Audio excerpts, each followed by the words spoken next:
I didn't know my vagus nerve was silently destroying my life until this moment. At first, I thought I was losing my mind, honestly. I'd wake up after a full 8 hours of sleep, feeling like I'd pulled an all-nighter, my body heavy and unresponsive. My brain? A thick, persistent fog, struggling to grasp simple ideas, losing words mid-sentence. My stomach was a constant battlefield, sometimes churning with a nameless anxiety, other times completely shut down, refusing food. Then there were the aches, a dull throb in my lower back, persistent tension in my shoulders and neck that no amount of massage could touch.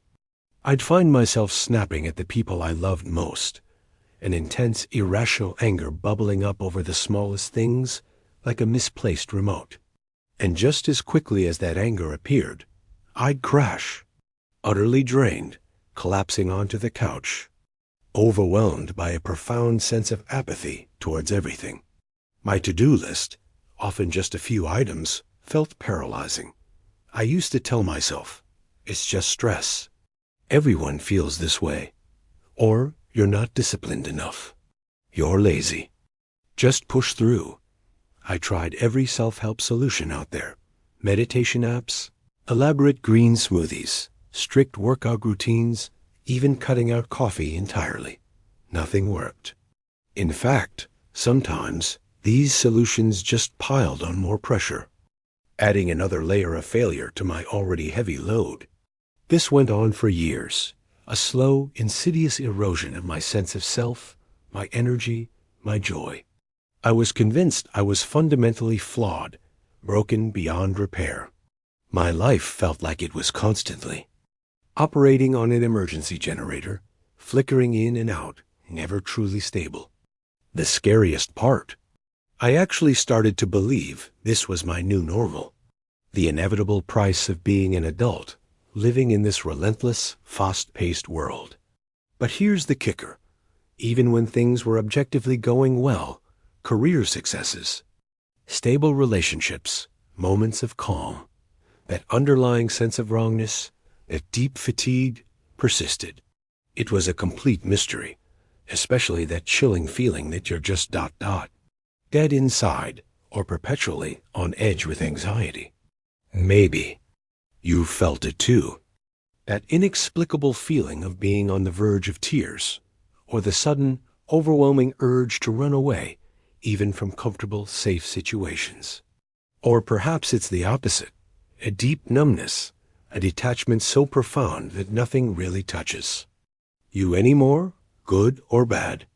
You go through the motions, nodding, smiling, participating, but it feels like you're watching your own life from behind a thick pane of glass, disconnected. I vividly remember one particular morning. I had a huge presentation at work, something I prepared for weeks, a real opportunity. My alarm went off, and instead of the usual jolt of nervous energy I felt, nothing, just a heavy, concrete weight pinning me to the mattress. My limbs felt like lead. My mind was blank. I knew I had to get up, but my body just wouldn't respond. It was like I was paralyzed, not by fear, but by an absolute, profound exhaustion that went beyond simple sleep deprivation. I lay there, staring at the ceiling, tears silently rolling down my face, not because I was sad, but because I felt utterly, completely helpless. I called in sick, something I rarely did, and spent the entire day under a blanket, unable to move, unable to think, just existing in a haze of internal silence. That day, I truly believed I was cracking up, that my mind had finally given up. This is it, I thought. I'm having a breakdown. This constant feeling of being out of place, like you don't quite belong or fit in, even in familiar environments, it's all connected. And the most confusing part? When good things happened, when I should have felt happy, sometimes my body would just ... shut down. A heavy feeling, a sudden fatigue, a strange flatness. It was like my system couldn't handle joy. All of these, to me, felt like different faces of the same underlying anxiety that I was desperately trying to fight, and that profound sense of feeling dead inside that followed. What if it's not you, but a system error? And what if this vagus nerve I'm talking about was silently destroying my life without me even knowing? What I didn't know, what no therapist, no self-help book, no doctor had ever explained to me, in a way that truly clicked, is that all of this wasn't purely psychological. It's not just anxiety that you can talk your way out of. It's not just stress that you can manage with a to-do list. And it's certainly not laziness or a lack of willpower. It wasn't a character flaw, or a weakness, or a lack of mental fortitude. It was physiological. It was my nervous system, a complex, ancient part of my biology, stuck in a relentless survival mode. For years, I had been operating with my foot on the gas pedal and the brake simultaneously. My body was screaming for help, using a language I didn't understand, and I was completely deaf to its pleas, misinterpreting every signal as a personal failing. This is the truth no one warns you about. The body often knows and reacts before the mind even comprehends the full extent of the stress or trauma. We intellectualize, we push through, we rationalize, we ignore. But our primitive nervous system responds first, often initiating a shutdown as a last resort, even when your conscious mind perceives life as going right. This is that dreaded emotional shutdown mode, that feeling of being dead inside. And this realization changed everything for me. When your body decides you're not safe, nothing else will truly work to make you feel better. Because when you feel dead inside, or constantly riddled with anxiety, your vagus nerve is likely in emergency freeze mode or stuck in a chronic sympathetic overdrive. It's a nervous system error, and it's been silently destroying your life and mine without us even knowing it until this moment. We talk a lot about fight or flight, don't we? It's drilled into us. When faced with danger, we either confront it head-on or run from it.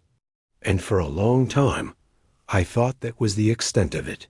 But there's a third, often misunderstood, and profoundly impactful response. Freeze. And that's precisely where I was trapped, unknowingly, for so long. Imagine a gazelle in the wild. When it senses a predator, its body floods with adrenaline, preparing to run. But if escape isn't possible, sometimes to protect itself from a painful attack, or to increase its chances of survival by being overlooked, it will go completely still, playing dead. Its body goes numb, its metabolism slows, it literally disconnects to minimize the impact of the trauma. My body, perceiving an endless, unrelenting threat, be it chronic stress from an overwhelming job, unresolved past experiences, a demanding family dynamic, or even just the constant bombardment of information in our modern world, had hit this emergency brake. It was trying to conserve every ounce of energy because it genuinely believed it was in constant existential danger. This wasn't a conscious choice. It was an automatic, primitive, biological mechanism. This isn't laziness or lack of motivation. It's burnout, the ultimate consequence of a nervous system pushed beyond its limits, forced into a state of profound physiological shutdown. It's like an alarm bell that went off years ago and has never, ever stopped ringing. And that feeling of being out of place, or that deep sense of wrongness, even when life seems fine, it's often a symptom of this internal disconnect, a sense of not being fully present or grounded in your own body, because your system is always scanning for danger, making you feel unsafe, even in safe spaces. Your body, in its wisdom, is trying to protect you by keeping you ready for anything, but in doing so, it isolates you from the richness of life. And guess what's heavily involved in all of this, especially in the emotional shutdown that is freeze, and that pervasive, unshakable anxiety and inner deadness? Your vagus nerve, specifically its dorsal branch, driving an emergency freeze response, or its ventral branch, being unable to fully engage the rest and digest state. It's an internal wiring problem, a kind of nervous system error that has been silently operating in the background, subtly yet fundamentally, destroying your capacity for joy and ease. You see, you are not weak. You are not lazy. You are not broken. Your body, your brilliant ancient body, has simply never learned how to feel truly safe in the world you currently inhabit. Think about it like this. Your nervous system is constantly scanning your environment, both inside and out, for signs of safety or danger. It's like a finely tuned security system running 24/7. But if that system has been repeatedly tripped, or if it's never been taught, on a fundamental level, that the danger has passed, it remains on high alert. It's exhausting. Imagine living in a house where the fire alarm is constantly blaring, even though there's no fire. You'd be on edge, irritable, unable to relax, your muscles perpetually tense, your heart pounding. Eventually, you'd probably become numb to the sound, but your body would still be pumping out stress hormones, ready to flee at a moment's notice, even as you try to go about your daily life. That's your nervous system in chronic freeze, fight, or flight. This is why you feel out of place. Your internal security system is screaming danger, even when your rational mind tells you everything is fine. You're not grounded in the present, because a part of you is still trying to survive a past threat or an accumulated load of stress that your system couldn't process. And until that underlying physiological state changes, your efforts to calm down, your endless battle with anxiety, and that profound feeling of being dead inside will always hit a wall. This is where your vagus nerve comes in. It's the superhighway that carries signals between your brain and your body, playing a crucial role in your emotional regulation, digestion, heart rate, and literally your capacity to feel safe and alive. When it's stuck in this survival lockdown, it creates this profound emotional shutdown and chronic anxiety. And nothing else will truly work, because it's responsible for bringing your body back to a state of calm, connection, and emotional availability.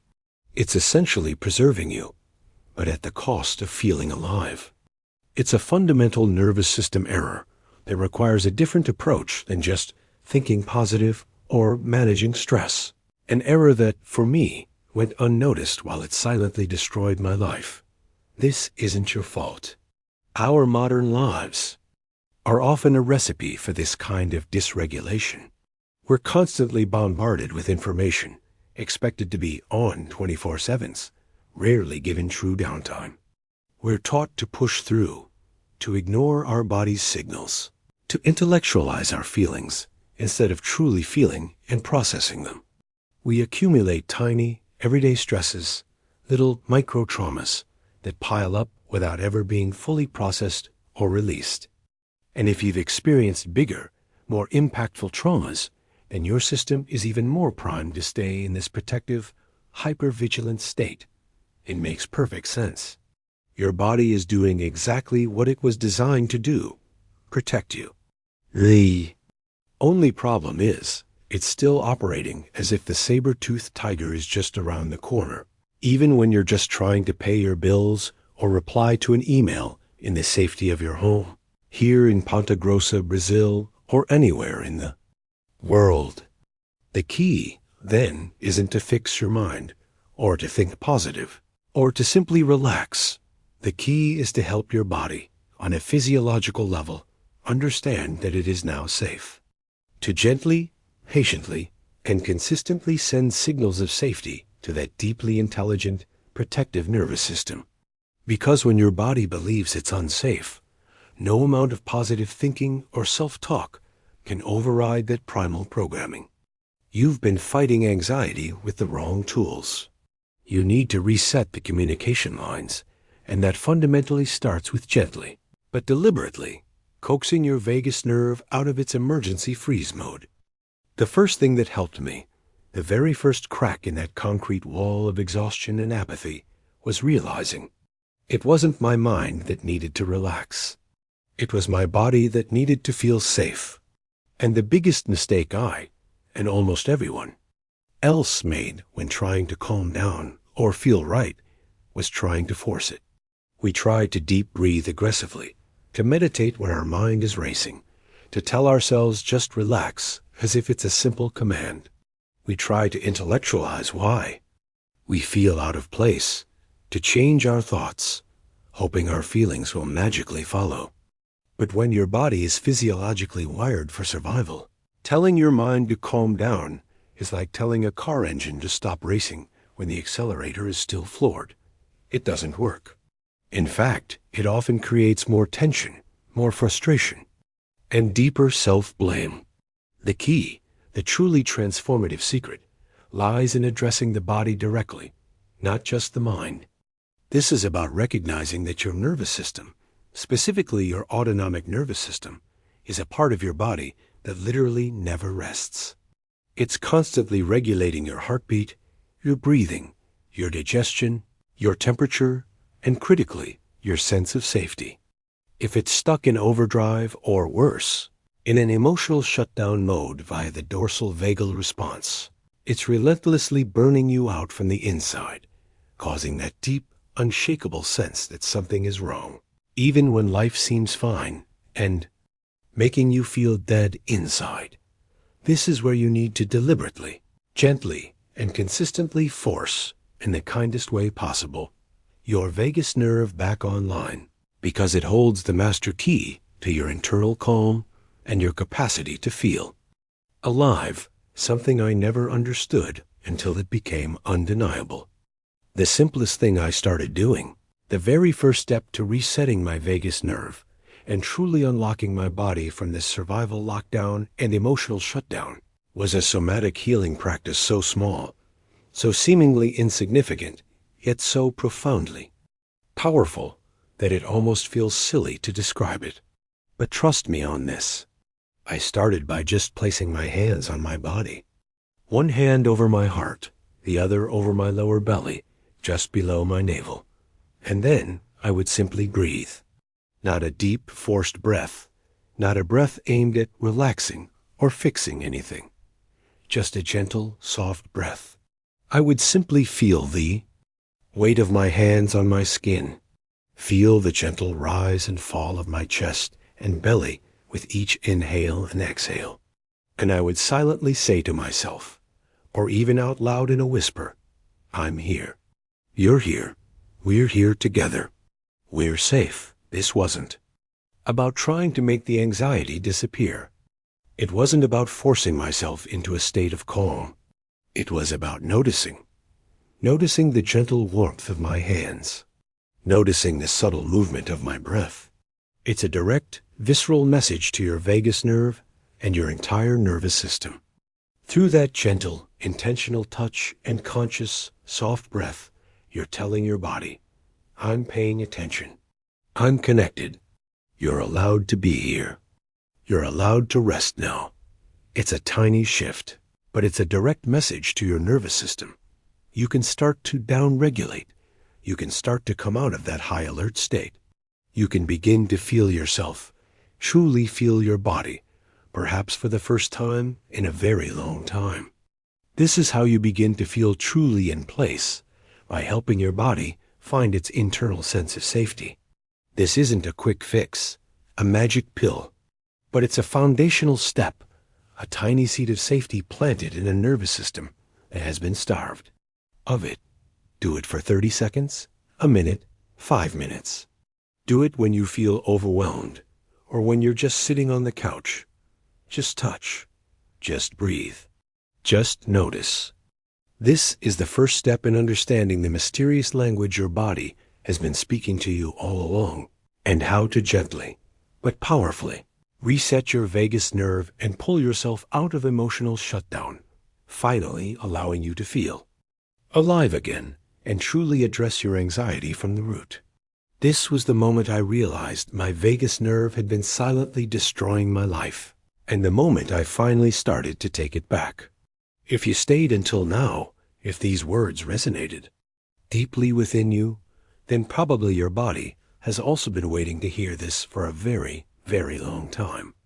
It's been sending you signals, trying to communicate in the only language it knows: sensations, emotions, physical symptoms, and finally, maybe you're starting to understand. This isn't the end of your journey. It's just the beginning of a profound reconnection with yourself. If this made sense, if a tiny spark of recognition flickered within you, imagine what else you're going to discover about your own incredible, resilient body in the next videos. There is so much that no one has ever told you about your nervous system, about trauma, about somatic healing, about why your vagus nerve might be stuck in a defensive state, leading to emotional shutdown mode and chronic anxiety, and how it impacts why you feel the way you feel, why you sometimes feel so utterly out of place, and why even when life is going right, everything can still feel so deeply wrong. The truth is, your body knows. And I want to help you understand all of it, because you deserve to feel safe, to feel alive, to feel truly at home in your own skin again. Comment below if your body has also been sending you mysterious signals that you didn't understand until now, or if you recognize this vagus nerve silently destroying my life feeling in yourself. I'd love to hear your story.